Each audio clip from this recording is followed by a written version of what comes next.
Hi everyone, Callie here. In this video I will bring you up to date with my latest purchases. But first, here's all the LEGO sets I've built recently that I've yet to review on the channel. I'm going to talk about the three larger ones more in-depthly, that being the Tranquil Garden, the Bumblebee, that's a replicable model and official model, and the Raven from the Dreams theme. The rest I'm just going to touch on real quickly and show you what I really liked about them.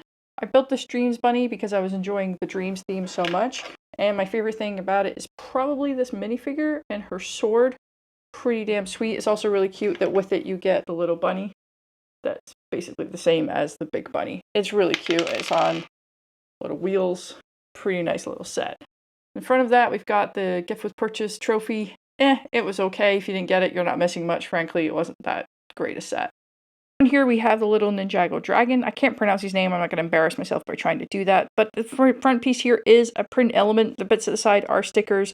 It's a really neat little set. I love him being sand blue. I think it's a nice color for a dragon.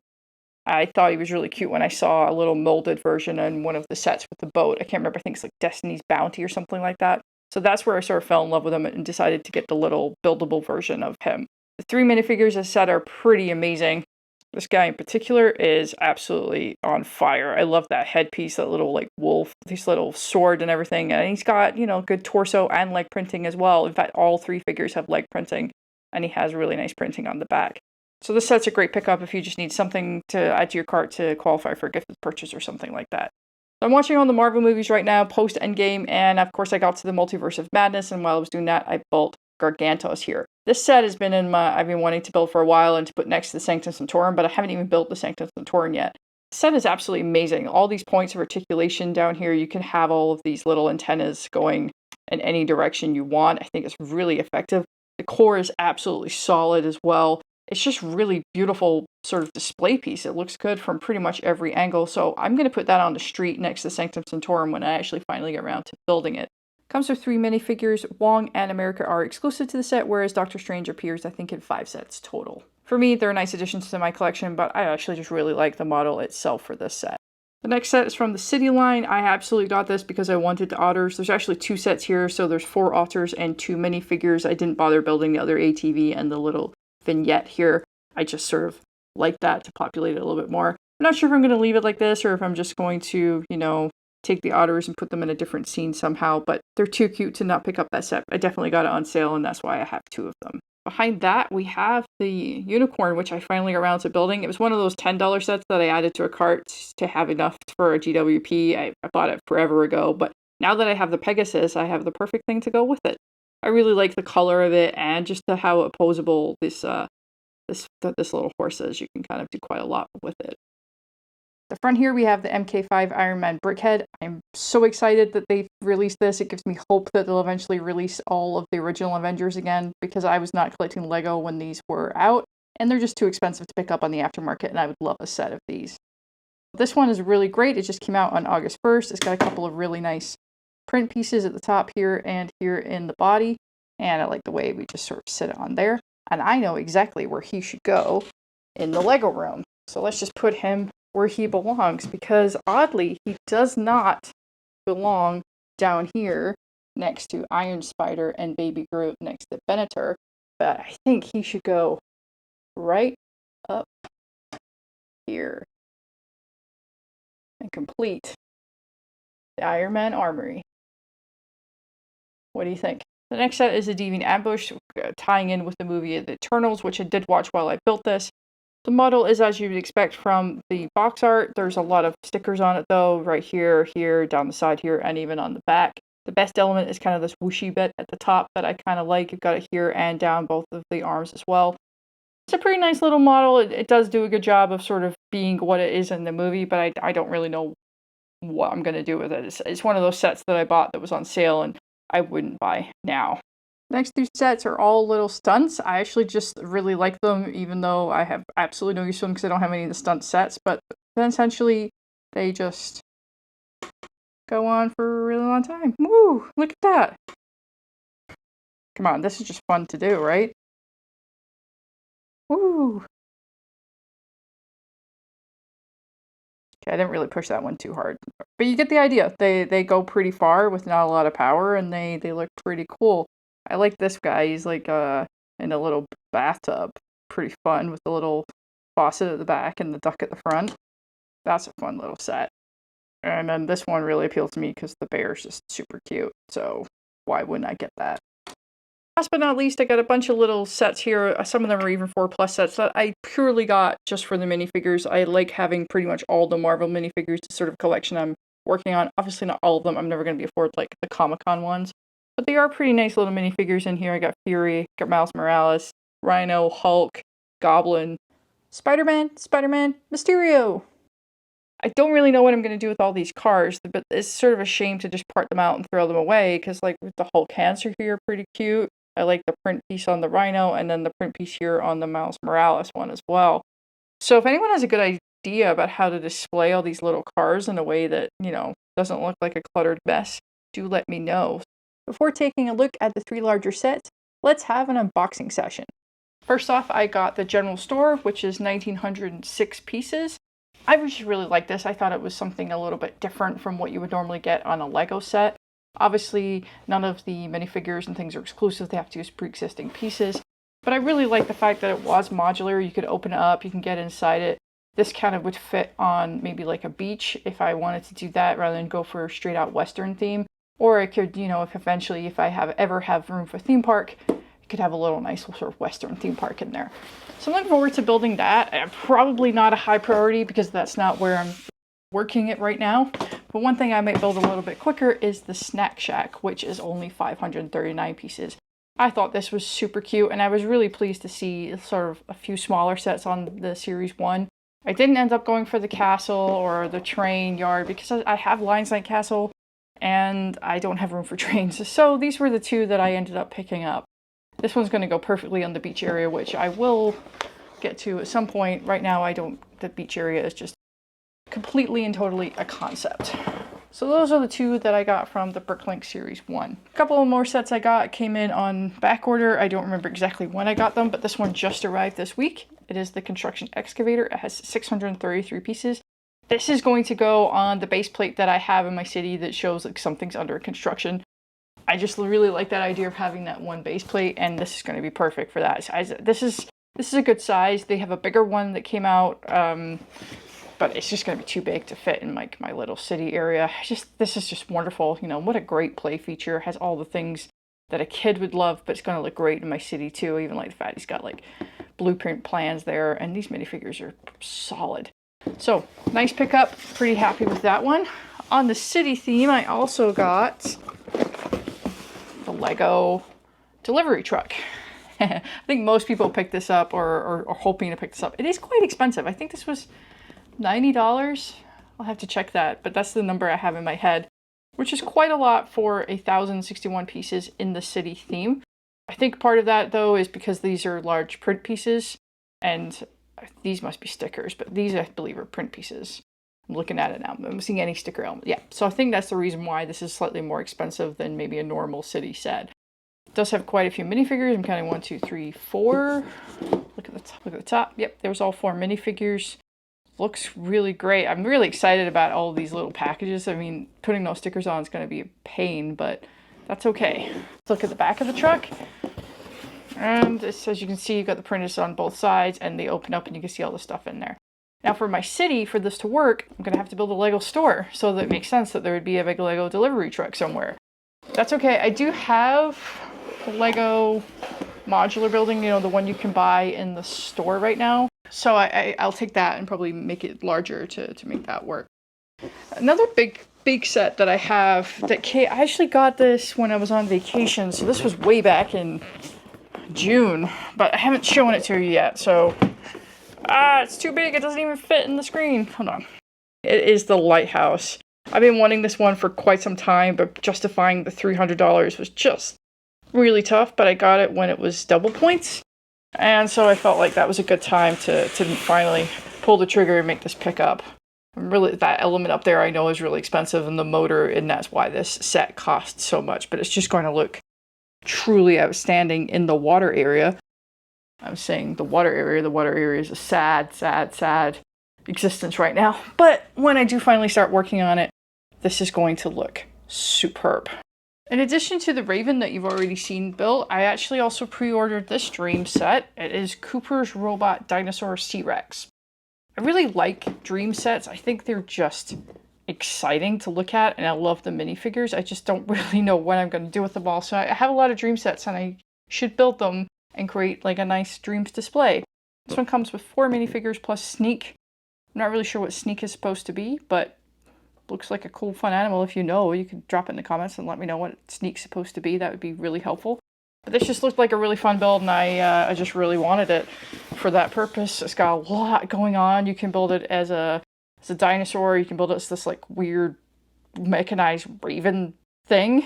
I'm gonna build the dinosaur version, but just the fact that it's got in the body, it's got like all these play features and things in it. I think it's just gonna be a really interesting build. So I'm a big fan of Dreams.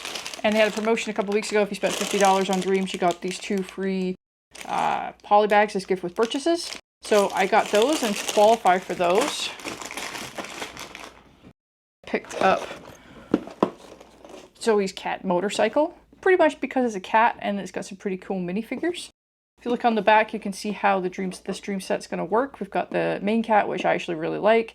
And then you can have it on a motorcycle or doing like this like hover thing. I think I want to build the hover thing as my main build. We'll see how it goes. But I picked that one up. And as I needed a few more dollars to meet the threshold, this is the one I actually wanted more than the other one, was Izzie's Dream Animals, because this is just adorable, right? Like, you got the cat, you've got the red panda, whatever this is. You've also got another one of those Raven elements. And in fact, that Raven element I think is in every set. So I now have 4 of them between the sets that I picked up. So that's pretty cool. And again, if you look at the back, you've got the 2 ways of doing it. It sort of starts as this like pod.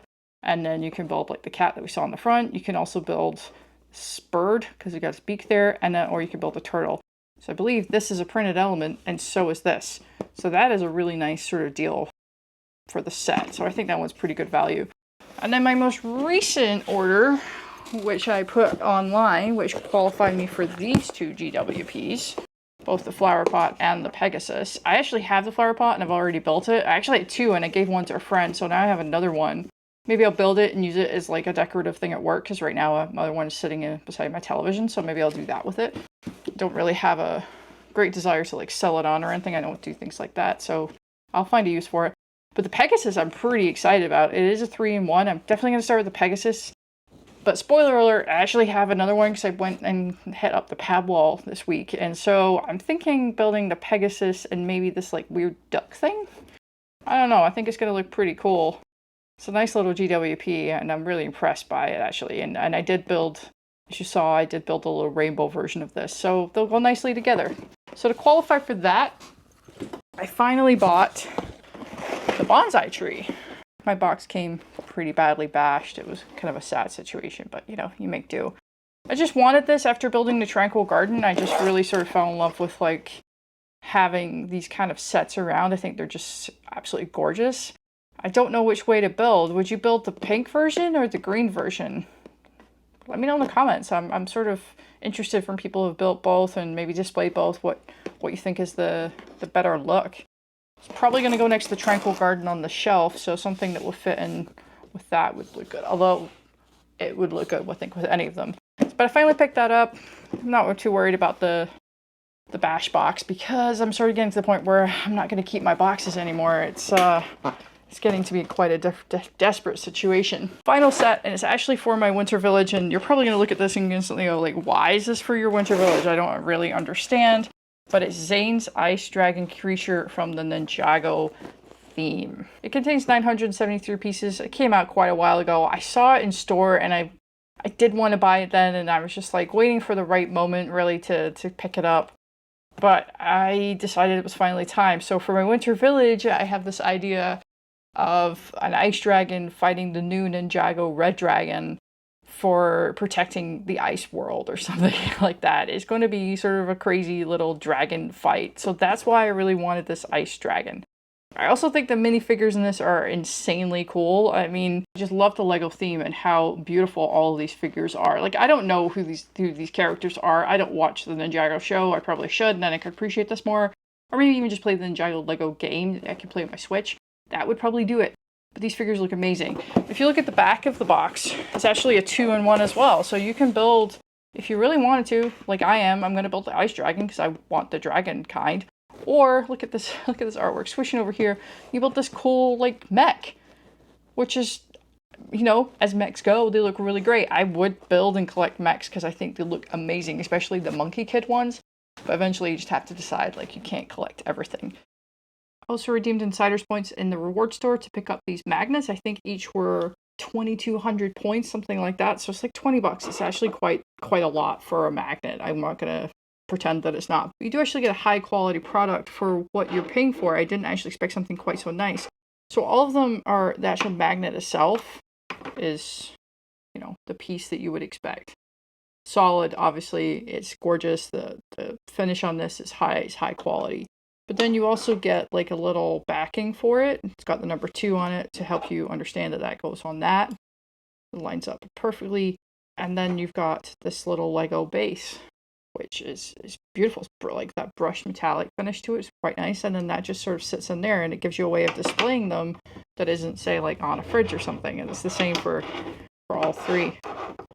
It's pretty nice. For some reason I see this and I think that's a dinosaur, like a little brachiosaurus or something. Maybe that's just me. So I have those. They're quite nice little addition to the Lego room. But Lego sent me this by mistake. They were supposed to send the magnet and ended up sending me the coin. So I got the coin for free, basically. It's about half the value of the magnets. And I mean, surface-wise, you're getting something pretty big, but I don't think I'm a big fan of how it's presented in this acrylic case.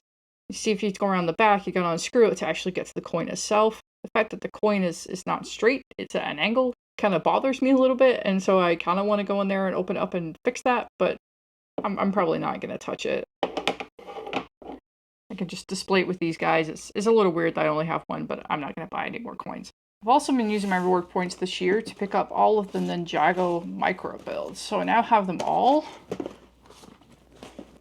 I gotta say, they're pretty cool. I'm actually really impressed with how big the boxes are for the last 2, the city markets and the city gardens.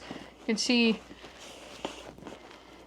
you know, they're quite chunky compared to the other 2. This one's a little taller than that one. If you're looking for bang for your buck, I guess the worst one to get would definitely be the Ninjago docks. It's only 275 pieces, whereas the biggest one is the city gardens at 376. So there's quite a big, I mean, 100 parts is quite a big difference when you're asking the same amount of redemption value. I'm pretty confident they're all the same redemption value.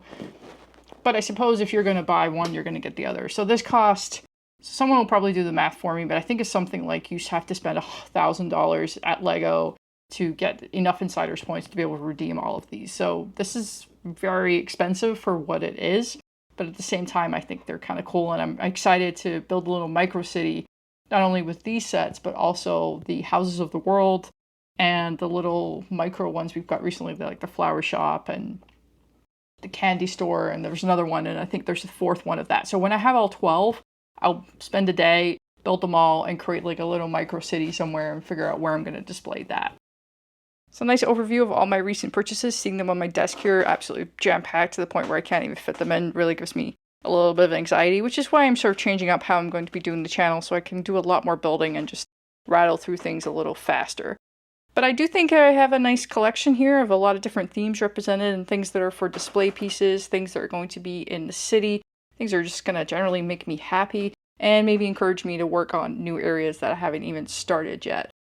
I think all I'm going to get built this week is the dragon. If there's something else that you really want to see reviewed, do subscribe to the channel because I will get to it eventually and we'll talk about it at some point in a video. The first set I'm going to take a closer look at is the Never Witches Midnight Raven. It's from the Dreams theme. It's my first Dream set that I actually built, although I have many in my backlog. Inside the box, we got 12 build stages, so about 100 pieces per stage, which is pretty typical these days for Lego. And we also have a small sticker sheet, which isn't too bad. The manual is absolutely gorgeous, beautiful artwork, and I haven't really seen anything like this before. It's really quite outstanding. And inside it continues as well with lots of different, inside it continues as well with a lot of really great artwork mimicking the show itself. So it's something just a little bit different when you're building these kind of sets. You get about halfway through and you have to make a choice if you're going to go down the blue path or the green path. So basically you can, in this particular build, it's like a clean raven or something with a lot more stuff on it. I went for the full version that you sort of see on the front of the box. So the blue path. For some of you, you might think this is just too busy. There's way too much going on. When you sort of turn this around, everywhere you look, there's something crazier to look at. And it can be a little overwhelming if that's not your kind of style, if you like something a little bit more realistic. Now, one of the ways of making this model is just to have the raven and then this house and is like on stilts, and actually the cauldron turns into like a whole different build.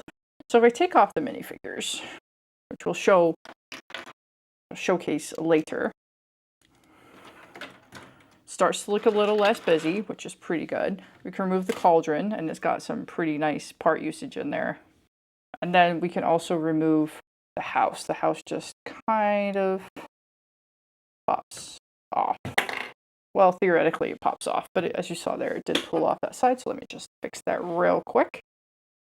There we go. And now you can also take off these two little lamps, and suddenly you've got basically the core of the raven. Now in the raven version of this, you don't have this at the back. It's black, so it's a bit more flat, and it's just sort of the bird itself. And maybe for some people that is really appealing. To me, it's a little bare and doesn't really, cut it for me. But that is an option. That's kind of one of the things I kind of like about the dream sets, is that you can change them into two different ways. And then the other part is that you can usually then incorporate something from other dream sets into other sets to create more creations with official instructions and not just sort of mocking it on your own. While I have it sort of a little bit more bare, it's a good chance to show all the articulations that we have in the set. All the feathers at the back are on these little pins, so they can move around. These are also on little joints as well, so they can all move too. So all this feathers has left and right articulation. Here we also have some right-left articulation because it is just on a clip, which is connected to a stud, so you got a little bit of space there. The tail itself is actually on these little joints, so it's the ones that, click into place, so they've got a certain angles they'll sit at comfortably, and you sort of can move that no problem. You've also got articulation at the wings, both here at the body, so again, these are the ones that stick in a certain place, so it's actually really easy to have them kind of down on the floor, which is kind of a nice way of kind of laying the wings down. Takes up a little less space, or you can have them all the way up like this. So if you're looking for a way to display this model on a small shelf, for example, that might be a good way to do it. The only problem is the underside of this is not aesthetically pleasing. So maybe if you had like maybe one kind of down and one up, maybe something like, oh, that's going to break, something like that, you could kind of do that, and it would take up a lot of less space on a shelf if that was sort of a concern, which probably is because all Lego collectors run out of space eventually. You just pop that back there. So that is actually something I wanted to point out. If you do turn these up at the top, which you can do, that these plates will come off. There's just not space for them, so they will fall off at the end. Further articulation on the wings, as you can see, we've got articulation, just breaking the raven. Further articulation you have down here as well, so you can move these up and down and sort of left and right because they're on ball joints. That gives you a little bit more flexibility with how that looks.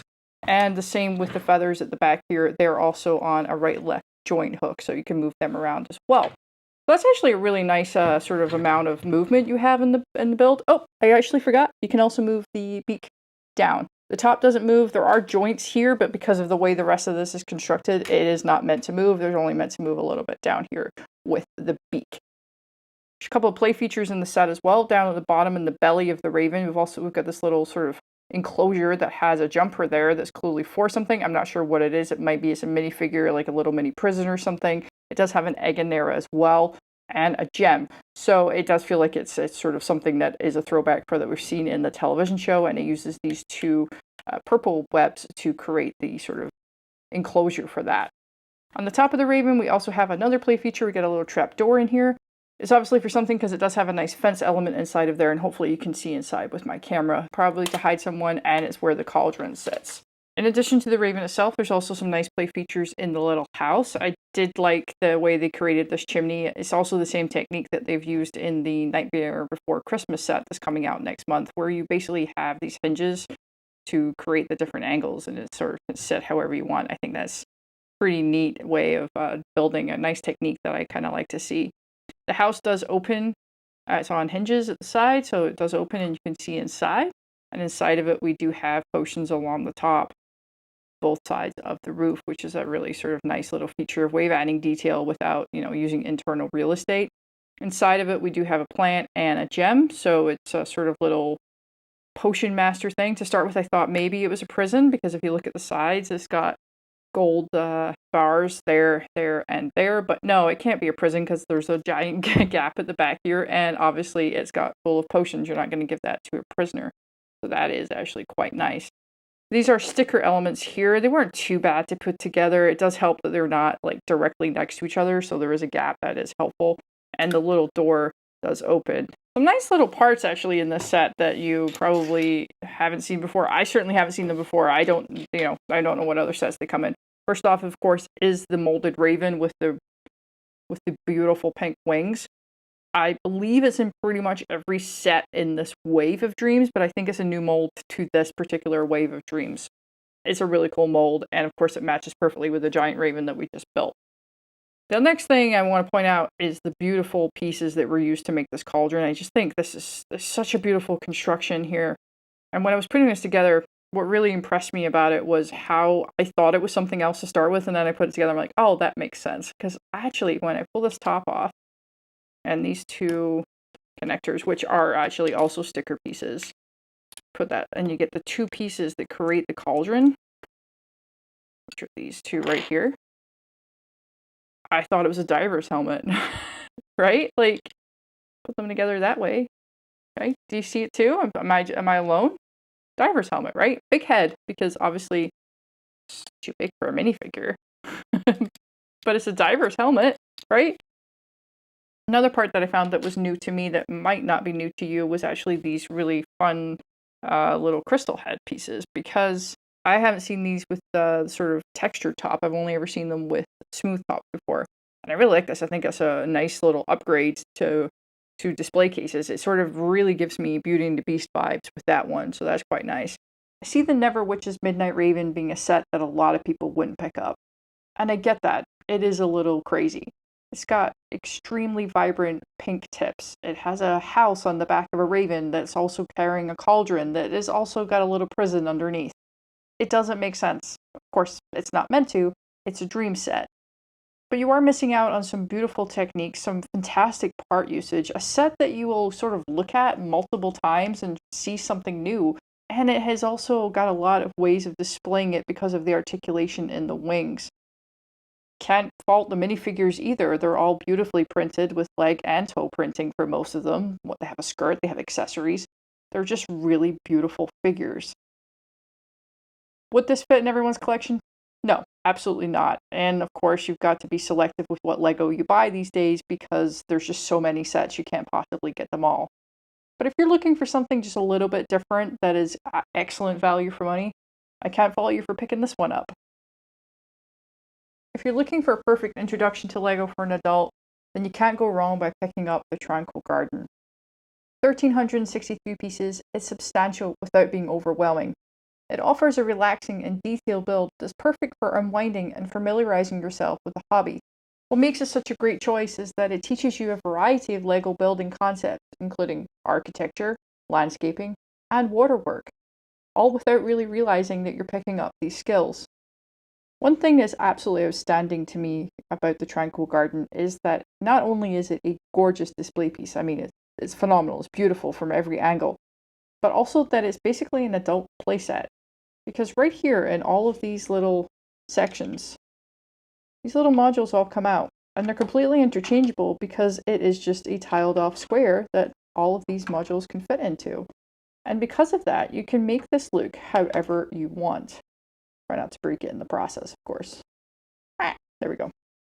And so you can have all the cherry blossom trees at the front. Put this tree at the back. And however you really want to set it up. The fact is that the set can have a completely different look just by moving those around. I placed these elements randomly. I didn't really give it too much thought, but by doing so, I've now opened up the space here in front of the hut, so you can actually kind of see more into that section than you could before.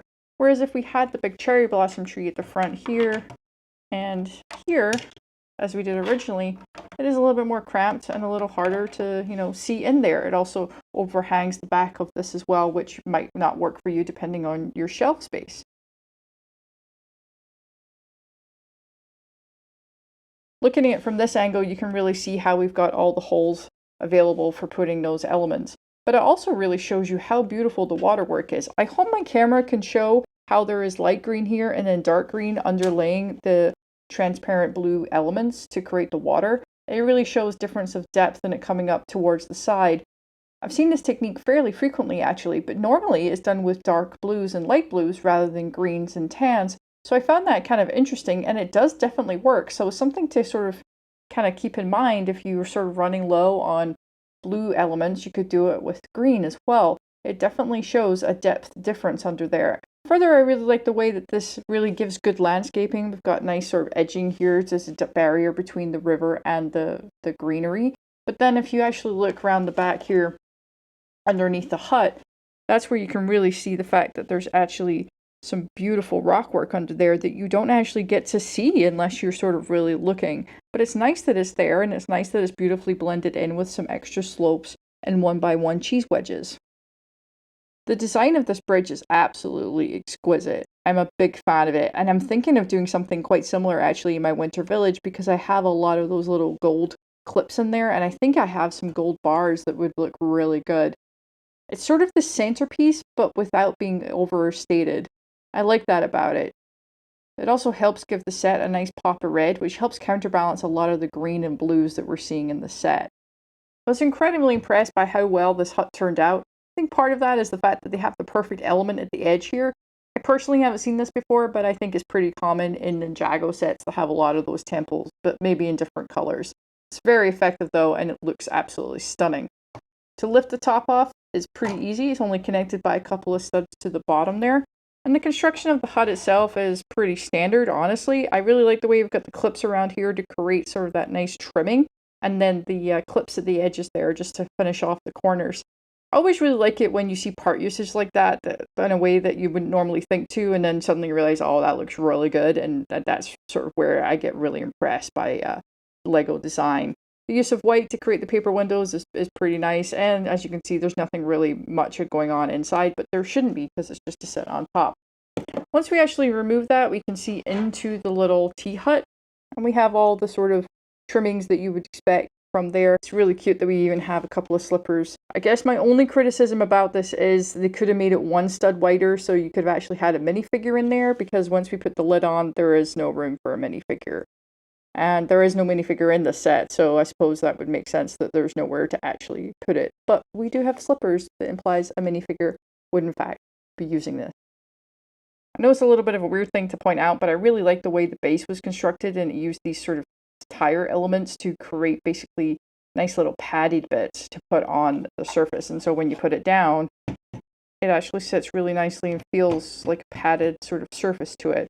Also, really enjoy the way they've got it in like this nice deep base. I mean, it's just perfectly set up for a display piece. It's very much like the bonsai tree, which I have just purchased, and so they're going to go beautifully together.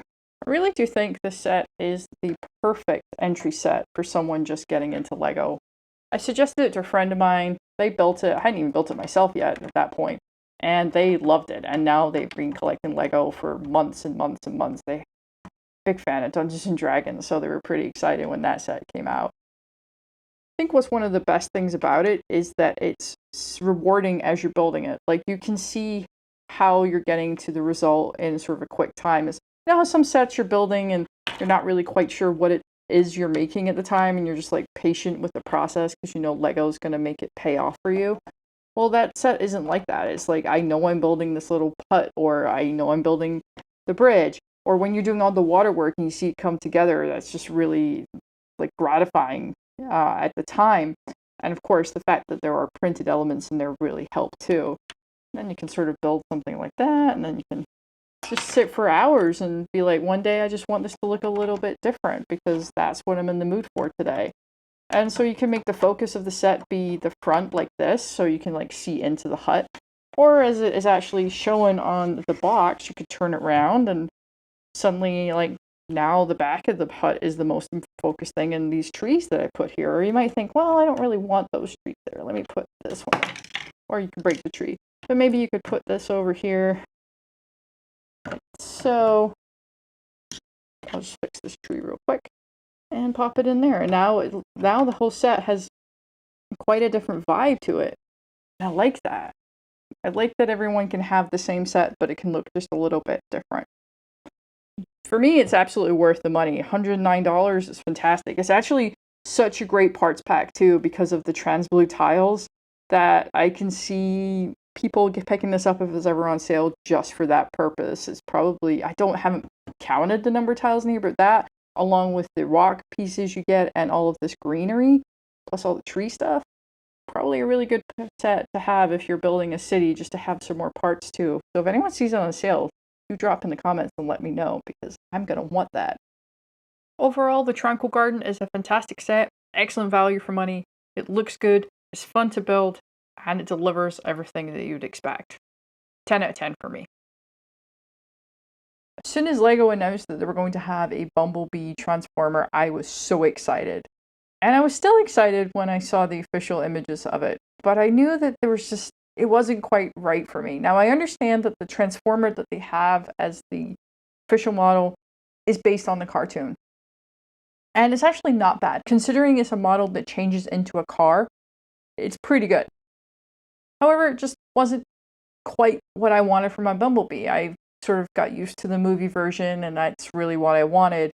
And then I saw that Ransom Fern had this beautiful model available, and I was like, I have to buy the instructions and make this.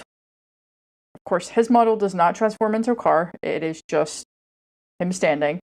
But I just think it looks so much better than the official LEGO model.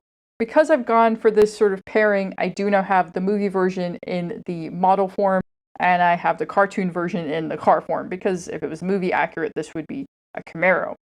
I'm okay with that. I think it's really nice to sort of have both eras and types of Bumblebee represented in my LEGO room. I think that looks really good personally, and I'm very happy with the way this is going to display. So this model uses 865 of the 950 pieces that you find in the box, and so you're going to be left with a little baggie full of parts. The parts in here are pretty decent. It's mostly plate and a few of the connection pieces, but you'll also find that you didn't use the 3 print elements in the set, so you have those left over if you want to use them for something else that's transformery. What's great about this build is how many points of articulation we have. We've got them up here at the shoulders, we've got them here at the elbows, you've got it here at the wrist. The head can move. Woo! It's on a ball joint, so full 360 on the head. We've got articulation at the hips. We've got articulation at the knees. The ankles even have articulation inwards. And so all of this... Oh, I forgot the hips, of course. The hips articulate too. So because of that, you can pretty much pose this guy however you want. You want him doing like a running pose? We can do that. Ready to charge and take on the day? No problem. I don't know why you'd want to, but you could also have him sitting down. Maybe he's chilling after a nice fight. I also didn't note that he has articulation mid-thigh as well, so it really opens up a lot of options to you. Like, I feel like I'd make him play football or soccer, if you call it that. One of the big positives about this set, other than the fact that it is highly posable, it looks incredibly movie authentic, and it only uses the pieces that are in the official set, is that for a brickable model, it's actually pretty sturdy. Now, there are places where if you're starting playing with them a little bit, pieces are going to fall off and you're going to need to reattach them. And that's just the nature of the beast when you're using an alternate build for a set. You're going to have some part constraints that are going to lead to that. But overall for this set, I'm actually really impressed at how much I've been able to play with it, move them around, and very few pieces have fallen off.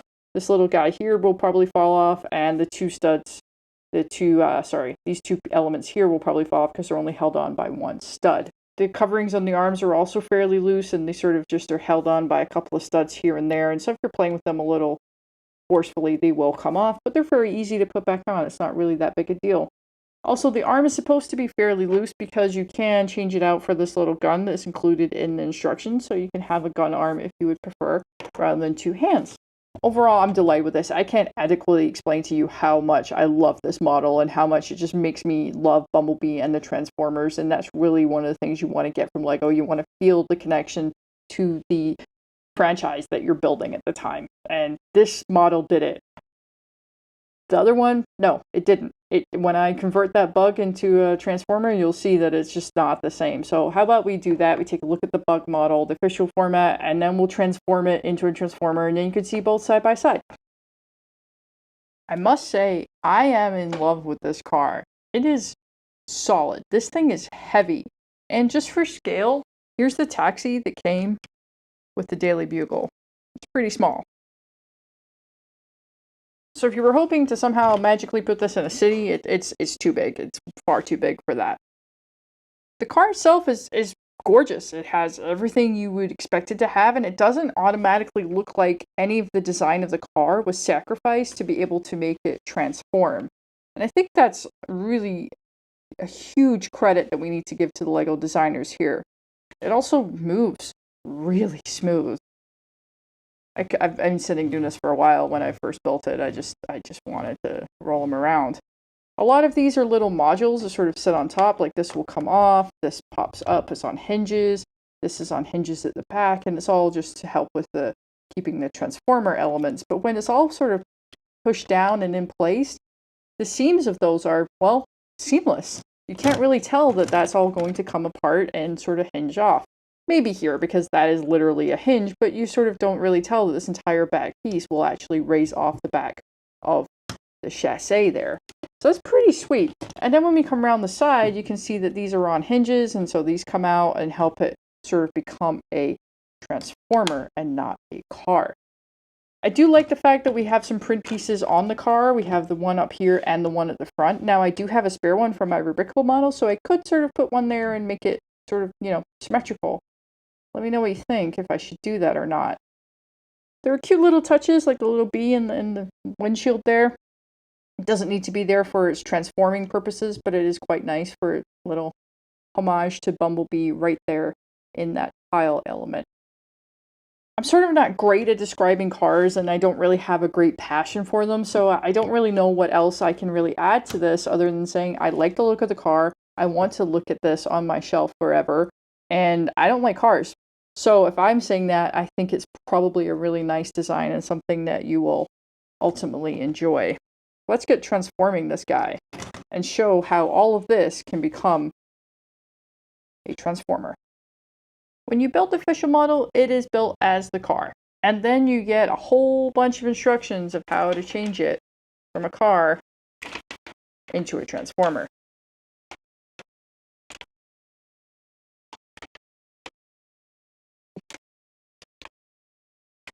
"25 stages.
I hope that was more enjoyable for you to watch than it was for me to do. I didn't enjoy that experience at all. It felt like my model was going to break pretty often. A few pieces came off and I repaired it as I went. I do have this 1x4 tile and a 1x4 plate that I don't know where it goes, and hopefully I'll figure it out when I put it back in car form. For me, I would definitely prefer just two really good stable models that didn't transform and were much better representations of what they were to be and were a little bit more stable than something that can have the gimmick basically of going from one to the other. I completely understand why it's Transformers. That's kind of the beauty of Transformers, and it is really cool in a way that your model can be both a Transformer and a car.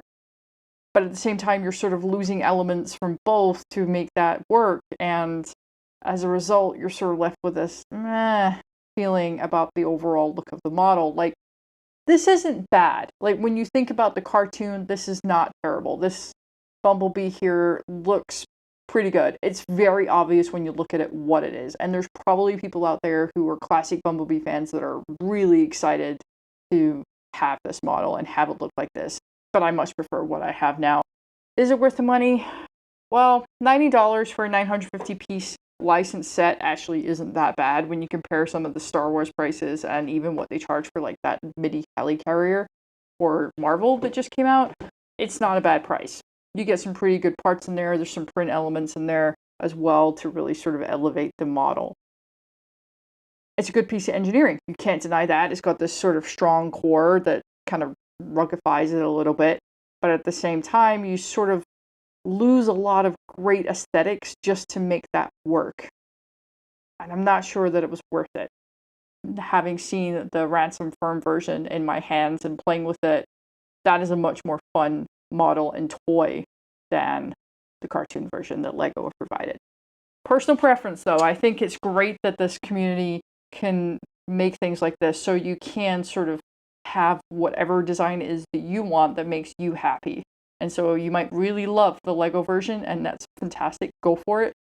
You might really like the Rubricable version that gives you a more authentic movie representation, in which case, go for it. It's $10 for that. It's not that much compared to the price of the set and getting something that you'll probably enjoy more if you're like me. Let me know in the comments which one you think you would build and prefer, and if you're like me, if you've actually done exactly the same thing and had Rubricable version in tall form and the LEGO version in a car. Thanks for watching my LEGO Journey update. If you enjoyed it, please give it a thumbs up to let me know. My next video will be a city update that includes 5 new modular buildings, so remember to subscribe to the channel so you won't miss that one. Have a great day, and I'll see you soon.